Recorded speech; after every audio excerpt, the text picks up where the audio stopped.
Debout dans son box pendant plus d'1h30, Abraham Bomela répond sans détour aux questions de la Cour. Il affirme que sa famille complote contre lui pour le faire interner, pour le priver de son héritage. Et il conteste les propos des parties civiles, assurant qu'il avait lui-même prévenu toute la famille, les parents de la petite Laurane notamment, de son souhait de ne pas voir d'enfants chez lui. Abraham Bomela reconnaît une attirance pour les mineurs. « Je préfère tuer que d'être pédophile », dit-il. Il voulait me rendre pédophile pour une histoire de terrain, poursuit l'accusé. Des propos difficiles à entendre par les victimes.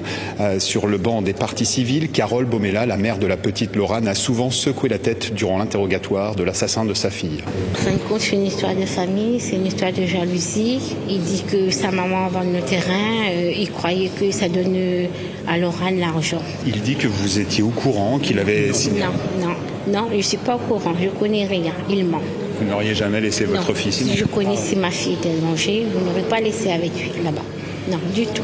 Jamais ta vie, du tout. Je ne savais pas s'il était pédophile, rien. Personne n'en parlait. Pour moi, c'est grave jusqu'à maintenant. Il faut arriver à là, et du coup, c'est dur. Moi, j'attends le procès. Il dit perpétuité, mais si c'est plus, moi, je serais bien content si ce serait un peu plus perpétuité. Très éprouvée par ces 2 premières journées d'audience, la mère de la petite Laurane annonce qu'elle se reposera demain et reprendra sa place sur le banc des parties civiles jeudi.